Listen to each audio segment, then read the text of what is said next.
Proceeding दाखल करतो, का फोटो काढतो, तू प्रोसिडिंग काढून घे ना, तुझं जीव मारतो म्हणला. म्हणून मला पाडला, माझ्या खिशातला मोबाईल पैसे सगळं काढून टाकला. माझा मोबाईल फोडायचा प्रयत्न केला. मी मोबाईल पकडायला गेलो, माझ्या बोटावर दगडाने मारला.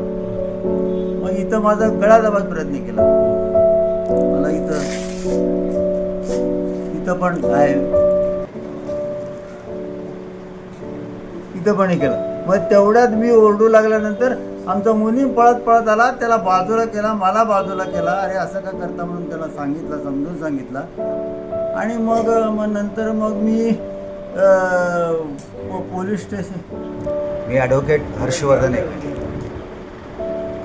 बारचा ज्येष्ठ विद्यार्थी व माजी अध्यक्ष पण होतो. तसेच माझे सन्माननीय मित्र रवींद्रजी खैराटकर हे सुद्धा बारचे पूर्वीचे अध्यक्ष होते.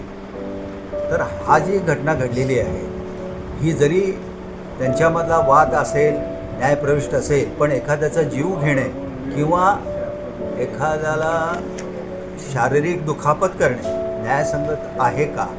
तर ह्यासाठी माझी सर्वांना अशी विनंती आहे की हा प्रसंग जो आहे, वकील संघटनेच्या किंवा वकील हा व्यवसायावर एक मोठा घात आहे, घणाघात आहे. तर ह्याचा सर्व ठिकाणी निषेध होणं आवश्यक आहे.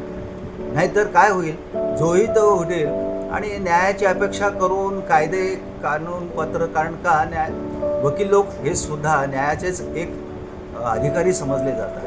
तर अशा तऱ्हेने कोणावरही अन्याय होऊ नये याची निपक्षपाती चौकशी लवकरात लवकर व्हावी, जेणेकरून न्यायव्यवस्थेला न्याय मिळवण्यासाठी पुन्हा पुन्हा आंदोलन करण्याची आवश्यकता भासणार नाही. आम्ही अनेक दिवसापासून आमच्या वकील लोकांच्या प्रोटेक्शन ॲक्ट केली, आम्हाला योग्य ते प्रोटेक्शन मिळावं याच्यासाठी आम्ही प्रयत्नशील आहोतच.